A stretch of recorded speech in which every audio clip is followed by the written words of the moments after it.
Hello বন্ধুরা, কেমন আছো তোমরা সবাই? আজকের গল্প হচ্ছে হবে কি আমার। তোমাদের সবাইকে চাঁদের নিচে প্রেম কথা ইউটিউব চ্যানেলে স্বাগত।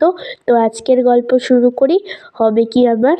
দীপ্ত একজন সফল ব্যবসায়ী, নিজের পরিশ্রমে গড়ে তোলা কোম্পানি, নিজের নিয়মে চলা জীবন। কাজের ব্যাপারে সে ভীষণ কড়া, কখনো কখনো অজান্তেই মানুষের চেয়ে বসটাই বেশি হয়ে ওঠে। অন্যদিকে ঝিনুক একজন ফ্রেশ গ্র্যাজুয়েট, নতুন চাকরি, নতুন স্বপ্ন, নিজের যোগ্যতা প্রমাণ করার তীব্র ইচ্ছে। ইন্টারভিউর দিনই দীপ্ত বলেছিল, তোমার রেজুমে ভালো, কিন্তু এখানে টিকে থাকতে হলে চাপ নিতে জানতে হবে। ঝিনুক আত্মবিশ্বাসী কণ্ঠে উত্তর দিয়েছিল, চাপ নিতে পারি স্যার, শুধু শেখার সুযোগটাই চাই। সেই সুযোগটা সে পেয়েছিল। অফিসের কাজ শুরু করার কিছুদিনের মধ্যেই সমস্যা দেখা যায়। একদিন ফাইল দেখে দীপ্ত রেগে বলল, এই রিপোর্টটা এমন কেন? আমি তো পরিষ্কার করে বুঝিয়েছিলাম।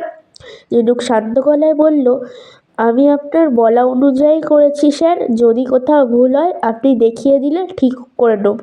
দীপ্ত বিরক্ত হয়ে বলল, এইভাবে কথা বললে হবে না, এখানে আমার কথাই শেষ কথা। ঝিনুকের গলায় তখন জমে থাকা কষ্ট বেরিয়ে এলো।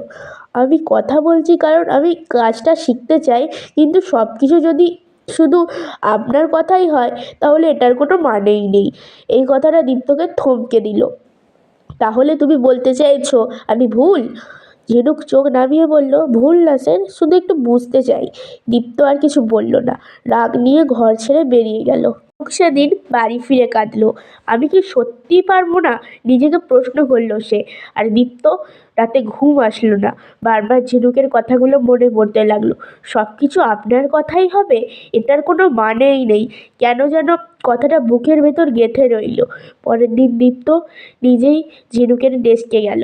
কাল আমি রেগে গিয়েছিলাম, সেটা ঠিক হয়নি। ঝিনুক অবাক হয়ে তাকালো। আমি শুধু আমার জায়গাটা বোঝাতে চেয়েছিলাম স্যার। দীপ্ত ধীরে বলল, আমি বুঝেছি, তুমি যদি চাও আমরা একসাথে ঠিক করব। ঝিনুক একটু থেমে বলল, আমি শুধু সম্মানটা চাই, তাহলেই সব দিতে পারবো। দীপ্ত মাথা নাড়ল, দেব, কথা দিচ্ছি। দিন যেতে লাগলো, ঝগড়া কমেনি, কিন্তু এখন তার মাঝে হাসি ঢুকে গেছে। আপনি আবার খুব বেশি পারফেক্ট হতে চাইছেন, ঝিনুক বলল। আর তুমি বেশি প্রশ্ন করো, দীপ্ত হেসে জবাব দিল। এই সময় দীপ্ত জানতে পারে ঝিনুকের বয়ফ্রেন্ড তাকে ঠকাচ্ছে। একদিন ঝিনুক চুপচাপ বসেছিল। দীপ্ত জিজ্ঞেস করলো, কিছু হয়েছে? ঝিনুক চোখ বুঝলো। সবাই সবসময় পাশে থাকে না। দীপ্ত নরম গলায় বলল, কেউ না থাকলেও আমি আছি। এই কথায় ঝিনুক প্রথমবার সত্যি করে তাকালো দীপ্তের দিকে। একদিন আবার ঝগড়া হয়। ঝিনুক রাগে বলে ওঠে, আমার আর কথা বলতে ইচ্ছা করছে না। সে রাস্তা না দেখেই হাঁটতে থাকে। দীপ্ত হঠাৎ চিৎকার করে ওঠে, ঝিনুক থামো! একটা গাড়ি খুব জোরে কাছে চলে এসেছিল।